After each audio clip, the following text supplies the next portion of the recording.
Salut, c'est Le Phénix. Aujourd'hui, je te propose de faire une petite critique, une petite revue du film Les Animaux Fantastiques 3, Les Secrets de Dumbledore, que j'ai été voir il y a environ 3 semaines. Et donc voilà, je te propose de te donner mon avis par rapport au film. Dans un premier temps, on va plutôt faire une partie sans spoil, si jamais tu n'as pas encore vu le film. Et après, si tu as vu le film, peut-être que la partie suivante, la seconde partie, avec spoil, t'intéressera tout autant. Donc voilà, ceux qui n'ont pas encore vu le film et qui hésitent à le voir, vous pouvez regarder le début de la vidéo et à un moment dans la vidéo, je vous préviendrai quand je commencerai à ajouter des petits spoils. Donc voilà, on est parti je pense.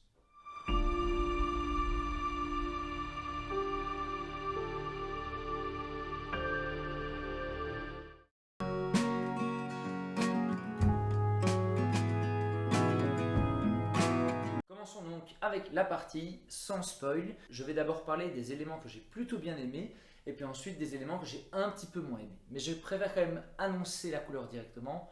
Je vous avoue que j'ai pas été un grand fan de ce film. Concernant les points positifs, eh bien, on peut déjà noter les premières scènes. En fait, les premières scènes se passent dans un restaurant entre Albus Dumbledore et Grindelwald et on voit que les échanges sont assez tendus et en même temps ils traduisent un petit peu la complexité de leur relation. Les dialogues ou les absences de dialogue, donc les silences parfois, en racontent pas mal. Également, il y a une autre chose assez positive que j'ai remarqué toujours dans les relations en rapport avec Albus Dumbledore, c'est sa relation avec Albefort. Donc comme on le voit sur la bande-annonce, en effet, son frère Albefort est présent dans le film et il est assez intéressant de les voir généralement à la tête du sanglier, donc après Olar. Et il y a plusieurs scènes qui montrent comment ils sont l'un envers les autres et on voit un petit peu plus le caractère d'Albus par rapport à celui de son frère qui est fort différent. Albefort qui lui était déjà présent dans le 7e tome d'Harry Potter, donc on le connaissait déjà un tout petit peu parce qu'il y a notamment le chapitre où Harry, Ron et Hermione vont à la tête du sanglier avant de chercher les Horcruxes dans Poudlard. Et à ce moment-là, ben voilà, on croise la route d'Albefort, mais on ne connaît pas encore très bien ce personnage. Et ce qui est intéressant dans Les Animaux Fantastiques 3, c'est qu'on découvre un petit peu plus la personnalité du frère d'Albus. Donc voilà, ça c'est cool. Sinon, ce que j'ai également aimé, c'est le jeu d'acteur de certains acteurs. Je trouve personnellement, et ça n'engage que moi, que Mads Mikkelsen, qui a repris le rôle de Grindelwald, qui était auparavant occupé par Johnny Depp, a vraiment bien rempli sa mission. Moi, je trouve qu'il a fait un Grindelwald assez charismatique, un petit peu plus posé, un peu moins foufou, mais en même temps un peu plus crédible. Une sorte de Grindelwald un peu plus politique, un peu plus lisse, malveillant et attirant à la fois. Et pour moi, le fait d'être malveillant mais attirant à la fois, c'est bien ce qui caractérise Grindelwald, qui contrairement à Voldemort, est un méchant qui arrive à un peu plus lisser ses propos et à attirer un petit peu plus de monde à sa cause. Voilà, sinon j'ai bien aimé également Eddie Redmayne qui joue le personnage principal, donc Norbert Dragono. J'ai également aimé l'acteur qui joue Kowalski, qui est le moldu de l'histoire. Malheureusement, je n'ai pas en tête son nom d'acteur, donc voilà. Donc au niveau des jeux d'acteurs, j'ai plutôt été satisfait du jeu des personnages principaux, et donc c'est toujours important quand même d'avoir des bons acteurs dans un film. Passons maintenant au point un petit peu plus négatif de ce film, et comme vous en doutez, il y en a quand même pas mal parce que au début, en vous annonçant la couleur, je vous ai dit qu'il ne m'avait pas fortement plu. En fait, la plupart des points négatifs que je retiens sont liés à la cohérence de l'histoire, de manière générale, non seulement dans l'histoire elle-même, mais également à la cohérence de l'histoire par rapport à l'univers des Animaux Fantastiques, ou même par rapport à l'univers Harry Potter. Je m'explique. Il y a pas mal d'actions dans le film. Cela, dans un sens, est positif quand on a un film qui est d'action, mais j'ai l'impression qu'on a mis de l'action à tout va en perdant un petit peu le sens de l'histoire. Et en quelque sorte, je dirais même que le film Les Animaux Fantastiques, c'est un petit peu marvelisé. Non pas que Marvel est un mauvais genre ou autre, mais j'ai vraiment l'impression qu'on a voulu mettre une tonne d'action et donc faire en sorte que les personnages principaux arrivent à des moments où ils vont être dans l'action, mais en forçant cette action et en voulant la mettre un petit peu partout dans le film, j'ai vraiment l'impression qu'on a perdu un petit peu le fil du film. Et par ailleurs, moi je trouve qu'il y a certains moments qui sont un petit peu incohérents, moments dont je parlerai dans la partie avec spoil. Et ces moments ont fait que le spectateur peut se retrouver un petit peu perdu et les personnages principaux sont balancés d'un endroit à un autre, d'une scène à l'autre assez rapidement, sans qu'on comprenne vraiment où le réalisateur veut en venir dans l'histoire. Et c'est quand même une base d'un film d'être assez compréhensible, entre guillemets, pour les spectateurs qui le regardent. Et donc là, c'est le plus gros point noir de ce film. Il y a également deux autres petites choses qui m'ont dérangé et qui sont plutôt liées à la cohérence de l'histoire avec la saga Harry Potter. C'est le fait que même si les effets spéciaux sont bien réussis, on est quand même dans une époque qui est passée par rapport à la saga Harry Potter et on a l'impression que tous les sorciers disposent de pouvoirs magiques extraordinaires. On a l'impression qu'ils ont tous le même niveau de pouvoir que Dumbledore ou Voldemort à l'époque de Harry. Alors que, pour rappel, la plupart des sorciers à l'époque de Harry n'ont pas ces pouvoirs. Ils arrivent à faire disparaître des choses, à faire des sorts avec des objets qui tournoient dans tous les sens.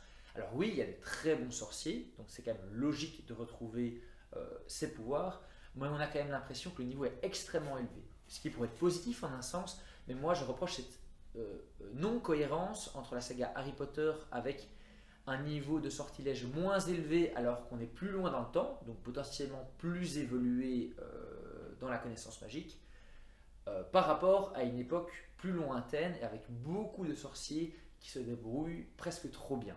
La deuxième chose qui m'a un petit peu fait perdre le fil également de l'histoire, c'est le fait que, comme je l'ai dit auparavant, les personnages sont balancés d'un endroit à un autre. Et moi, je perds un petit peu le petit cocon Poudlard que j'adore. Donc là, c'est vraiment très personnel. Moi, j'adore les 7 tomes et les 8 films de base qui font que je vais fortement être accroché à cela.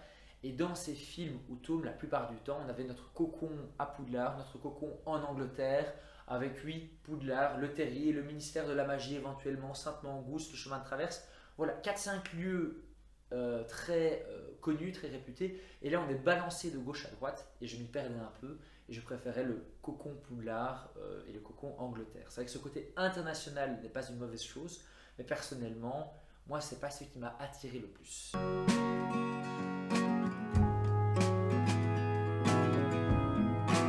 On va maintenant passer à la partie avec spoil. Donc si tu n'as pas encore regardé le film, tu as encore quelques secondes pour partir sur une autre vidéo ou faire autre chose. Donc voilà, je vais déjà rappeler 2-3 points positifs déjà dits.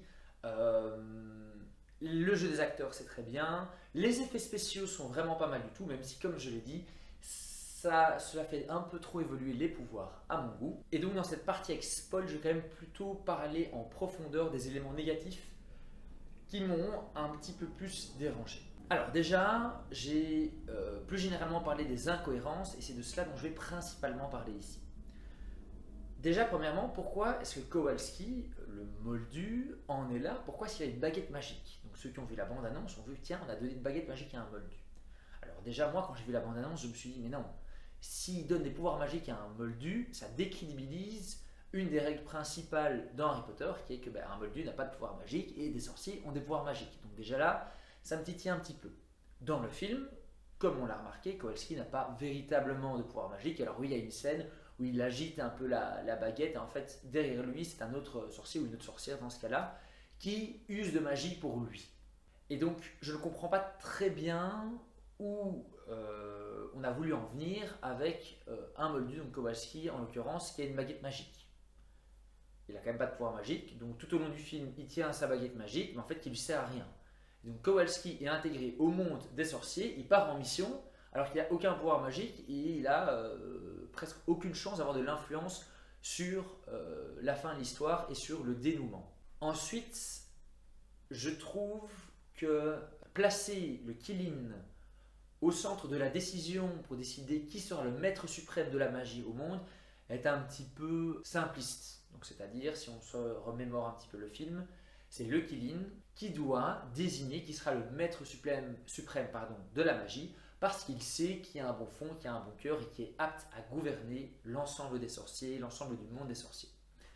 Moi, je trouve déjà cette idée un petit peu simpliste de base, c'est-à-dire que on va désigner la personne qui gouverne tout ce monde par le simple choix d'une créature. Après, on a Grindelwald qui arrive à avoir un des deux jumeaux Qilin, à l'ensorceler en quelque sorte, pour qu'il désigne Grindelwald comme nouveau maître suprême. Donc, on a une décision qui tient d'une créature pour l'ensemble de tout le monde des sorciers. Et hop, Grindelwald, en quelques petits tours d'ensorcellement, arrive à ensorceler le Qilin. Et donc, le Qilin finit par choisir Grindelwald, parce que Grindelwald a tout fait pour que cela arrive. Et donc je trouve ça un petit peu simpliste encore une fois, qu'on puisse si facilement duper la créature qui allait avoir une décision énormissime à prendre. Par ailleurs, tous les spectateurs du monde magique se font duper par le fait que le Qilin est complètement ensorcelé un petit peu dans les vagues. Également, je vais vous parler de la toute fin, où on a Grindelwald qui est démasqué, mais Grindelwald qui arrive quand même à s'enfuir alors qu'il y a Dumbledore et une tonne d'aurore autour et personne ne réagit. Il s'enfuit et donc on laisse encore le suspense pour la suite. On l'a simplement empêché de devenir le grand maître du monde magique et donc on tire encore sur la corde. On n'a pas eu de véritable fin dans ce film selon moi. Alors vont-ils tourner le film numéro 4 ? Si c'est le cas, va-t-on enfin avoir un dénouement un petit peu plus concret ? Je ne sais pas, mais en tout cas le 3 laisse un petit peu sur la fin et c'est un petit peu le parallèle que je faisais avec le monde Marvel. Quand je dis que ça s'est un peu marvelisé, parfois dans certains Marvel, même s'ils sont très chouettes, on laisse toujours une ou deux scènes de fin où on montre que attention, il faut regarder le prochain épisode parce que ce dénouement n'est toujours pas terminé. Et moi j'aime bien quand l'histoire se finit de belle façon. Dans les 7 Harry Potter par exemple ou dans les 8 films, à la fin de l'histoire, même si on laisse présager des choses pour la suite, on a un dénouement. La pierre philosophale est retrouvée, la chambre des secrets démasquée, on a fait libérer Sirius. Bref, dans chaque Harry Potter, il y a quand même une espèce de dénouement final. Là, j'ai l'impression que la boucle n'est pas bouclée. On a empêché Grindelwald de faire quelque chose, mais quoi ? Qu'est-ce qui va se passer ? Dumbledore, Grindelwald, toujours pas d'affrontement. Est-ce qu'il y en aura un ? Est-ce qu'il n'y en aura jamais ? Certaines histoires des animaux fantastiques qui ont été laissées de côté. On a eu par exemple dans les animaux fantastiques 2 la présence de Nagini, qui était en vérité quelqu'un. Là, on n'en parle pas. Il y a d'autres incohérences par rapport au monde magique. Par exemple, Kowalski, le Moldu qui rentre dans Poudlard. Et un Moldu, pour moi, ne peut pas rentrer dans Poudlard. Il y a des choses, il y a quand même des règles en or dans le monde de Harry Potter. Et sinon, de manière globale, pour finir sur le gros point négatif, c'est que je trouve qu'il n'y a pas de cohérence dans l'histoire, comme je l'ai dit au début. Je vais même faire un parallèle entre les 7 tomes Harry Potter, 8 films, et la saga des animaux fantastiques. On a l'impression que la saga des animaux fantastiques a été écrite film par film sans véritablement penser à la suite ou à la cohérence générale de toute la saga. Dans les 7 livres ou 8 films Harry Potter, eh bien on sait que J.K. Rowling, même en commençant à écrire le premier tome, même en écrivant le deuxième tome, elle avait déjà une idée de ce qui allait se passer vers la fin de l'histoire. Elle savait où elle voulait en venir.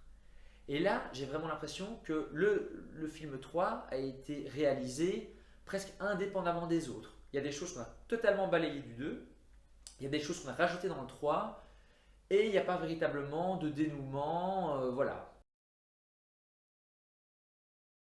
Voilà, on va quand même finir également sur une petite note positive.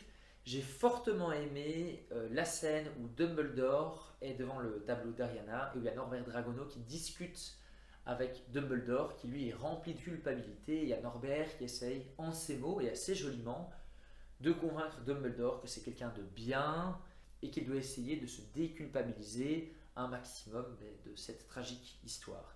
Et donc franchement, je trouvais vraiment ce passage intéressant. La psychologie des personnages est vraiment également intéressante à analyser. Là encore, on renvoie à la saga de base, c'est peut-être pour ça que j'ai aimé ce point positif. Voilà, je pense en avoir dit assez.